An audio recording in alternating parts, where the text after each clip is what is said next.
Hi everyone, welcome to our channel, Rebecca Stu and the crew. I'm Rebecca. Today we have a Dollar Tree holiday decor DIY for y'all. So let's go over our supplies for the first project that we're going to make today. We are going to need a few of the wooden arrow signs from Dollar Tree and one of the bird houses that they sell. Also, the larger size craft sticks, we'll need a few of those, the small craft blocks, and the tower building blocks that you find in the toy section. We're going to need one wire garland tie, this birch ribbon also found in the craft section, some of their holiday stickers. We'll need a few of the miniature trees, which is optional, and some faux snow. I'm also going to be using some Mod Podge. We'll need a sanding sponge or sandpaper, some of the Crafter Square paint markers, or you can just use paint. I'm using light gray, dark granite, and white. Some paint brushes. Also need some hot glue and some scissors. So let's get crafty. The first thing we're going to do today is we are going to remove those hangers off of the back of the signs and any stickers that are on there. We'll also remove the staples from the back and then the perch little wood pieces that are coming out from the front of the birdhouse. Now we're going to take some Mod Podge. Doesn't matter if it's matte or glossy, you're not going to see it. And what we're going to do is we're going to generously apply this to the wood arrow, and then we will layer the birch ribbon from Dollar Tree onto the wood to make it have like a weathered look to it. At first I was going to use scrapbook paper, but I didn't have enough.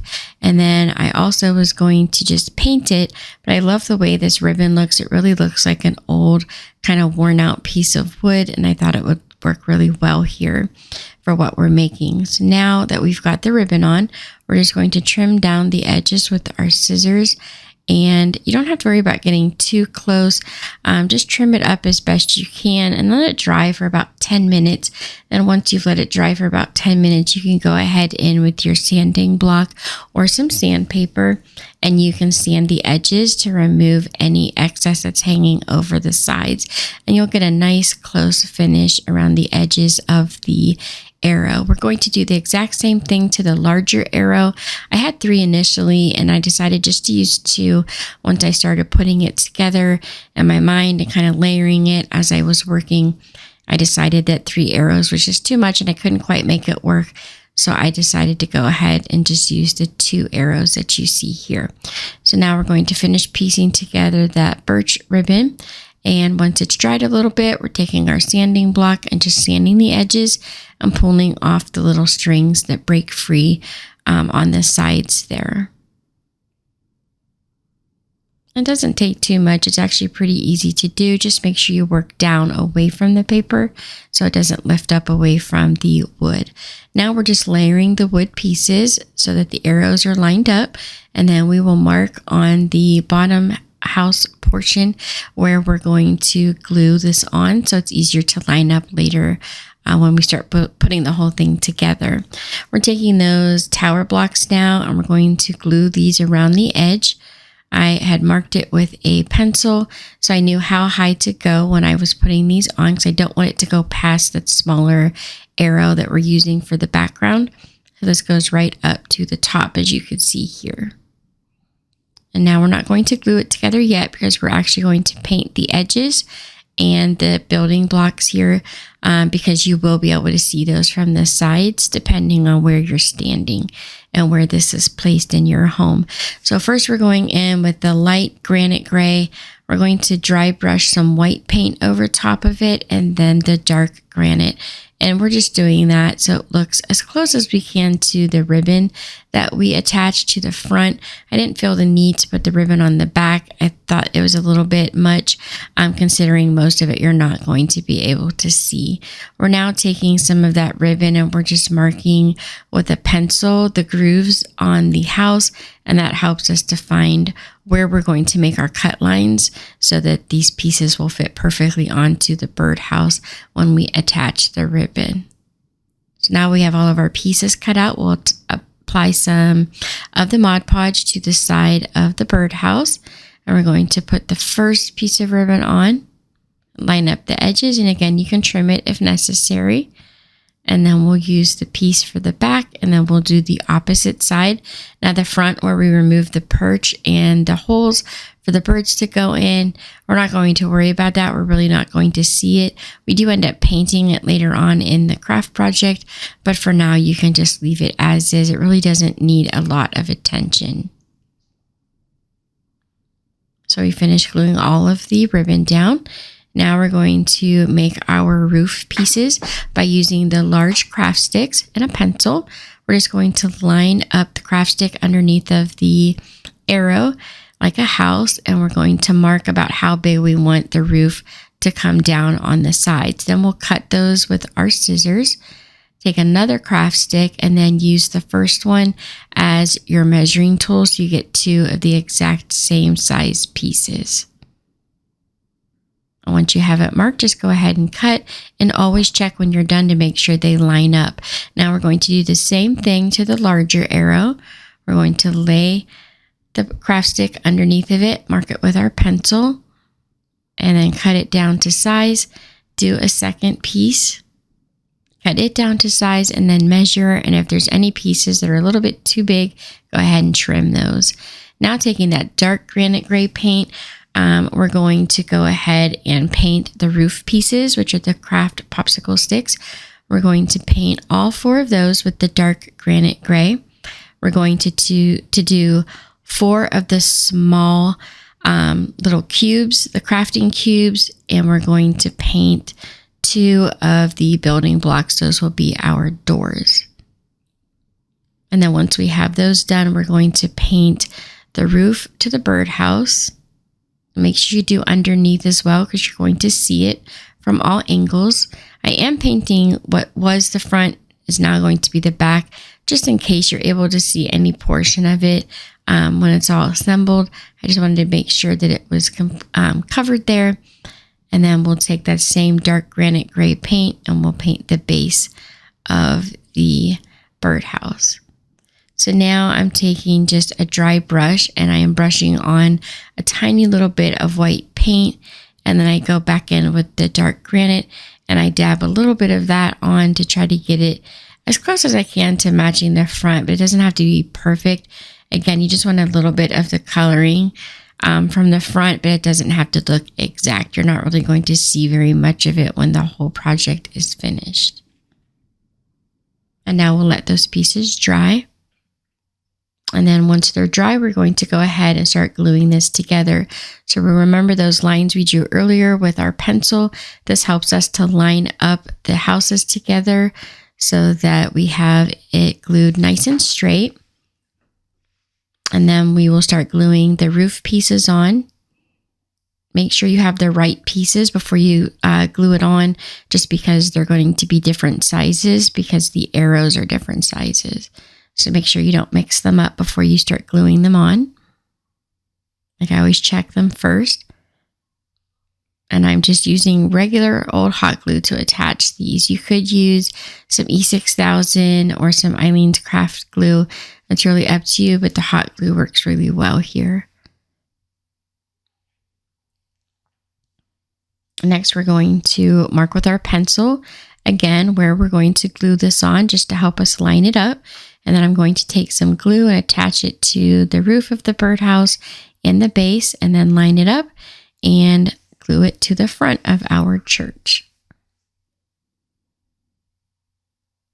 Now we're taking those glitter snowflakes and we're going to layer them on the top of the roof to make it look like snow has fallen and landed on the top. If you want to add a little bit of glue to help make sure that they'll stick, you can do that. I didn't add any. I started to, but then I didn't find it necessary. It was sticking so well, I didn't add any extra glue there. But now for the edges of the house, I did add a little bit of glue. And these are just the snowflakes. I'm just tearing the pieces off, like the points of the snowflake, so I can put them on and they don't look so uniform. Instead of looking like a snowflake, they look more like icicles. And I work my way down both sides of the front of the church, which is the little birdhouse here. And again, because it's the side and I'm ripping them, I am using hot glue on the sides. A small piece in the front. And then I smear on a little bit of hot glue and attach the fake snow.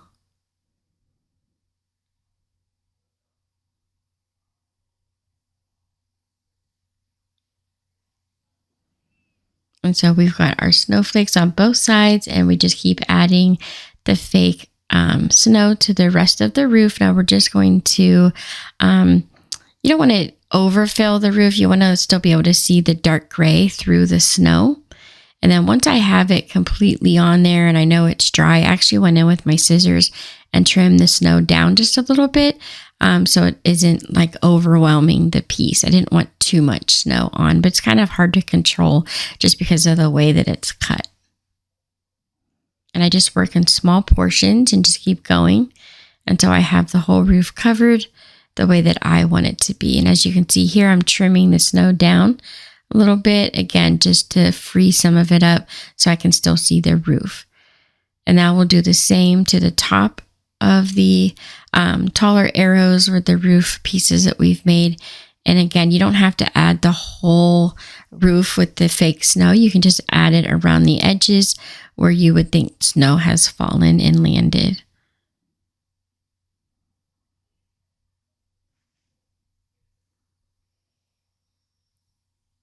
So here's what it looks like so far with all of the snow and the whole thing put together, the back that we hand painted, and then just the snowy roofs. And now we're going to paint that dark granite gray. These are for the doors that we talked about earlier. So those are those two building blocks.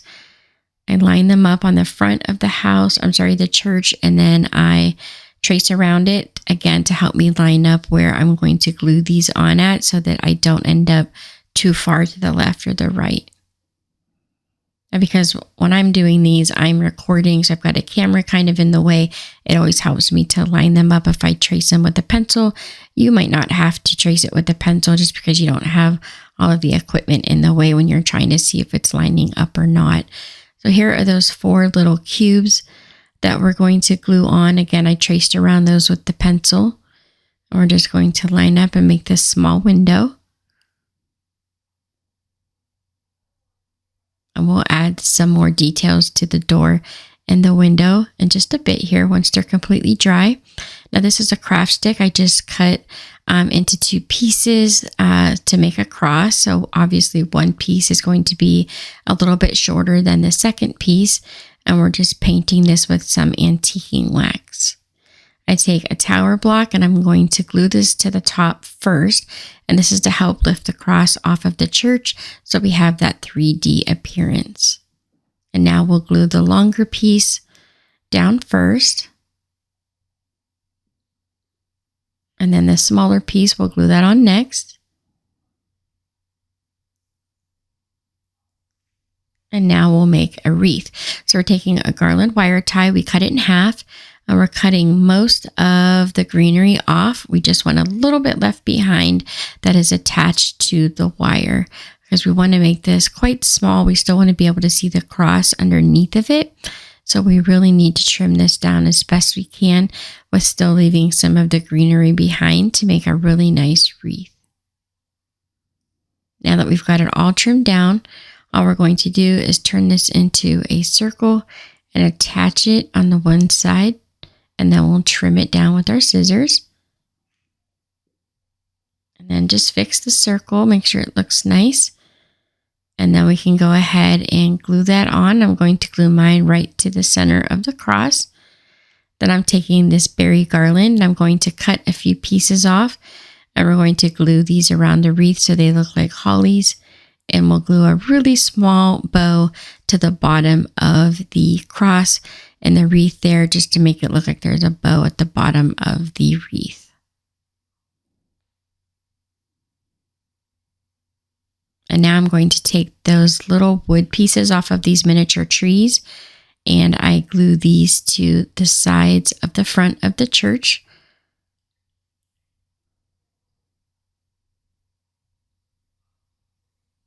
And then taking that white paint marker, you can just use paint if you like, even chalk would work here. We're just drawing some snow at the top of the door, the doorknobs, adding a little bit of snow to the step, the edges of the door. and then some lines on the windows. And then we'll add a little bit of snow to the top edges of the cross to look like some snow has fallen, and a little bit more on the berries to the wreath to look like snow has fallen on the wreath as well. So here are some close-up pictures. Here's the wreath and the cross all done. And then the window with the frost and the lines on the window, the snow that's on top of the birdhouse roof. Here's a close-up of the birdhouse and the doors, the back, and then the side view. And there it is, all finished, our little Christmas church. So easy, just a few dollars to make it. And now our second project is even easier. So let's go over the supplies for our second project. We'll use one of these bamboo cutting boards from Dollar Tree, one of their small crafters nativity scenes, some Eileen's tacky glue. We're going to use a dotting tool from Dollar Tree, their ornament filler. We're going to use the snowflakes, some twine. We're also going to need a paintbrush, and then some paint. I'm going to use black and some antiquing wax. We'll need hot glue and scissors. Also some stickers or a Cricut. You could use vinyl if you like. It's really up to you. So let's get crafty. The first thing we're going to do is we're going to take the nativity out of the package. We're not going to use the stand or the wise men. We're just going to use the manger. We're using baby Jesus, Mary, and Joseph, and we're going to paint them black. Now, it's real important that you decide which way you want your characters facing when you put this together, because that's the side you'll want to paint. Only because I didn't want to paint both sides and have to wait for the paint to dry before gluing it all together. So if you don't mind waiting to glue it, go ahead and paint both sides, and that way you can put it on any way you want without really having to think about it. But make sure you paint your edges as well if you're going to paint this a dark color, just because the edges are so light. So while that's drying, I'm taking some antiquing wax and a paper towel. You can use a sponge brush or just a paintbrush, and I'm just rubbing a little bit of this over the cutting board. I've had this cutting board for quite a while and I haven't used it. And I like the color of it. I just wanted it a little bit darker. I just felt it didn't really work for what I was doing here at the shade that it was. I wanted it just a tad bit darker. So I just keep working by adding a little bit at a time and rubbing it in until I have a nice even finish, or what I think is an even finish in the color that I want. I use the paper towel to stain the edges also, but I do not stain the back.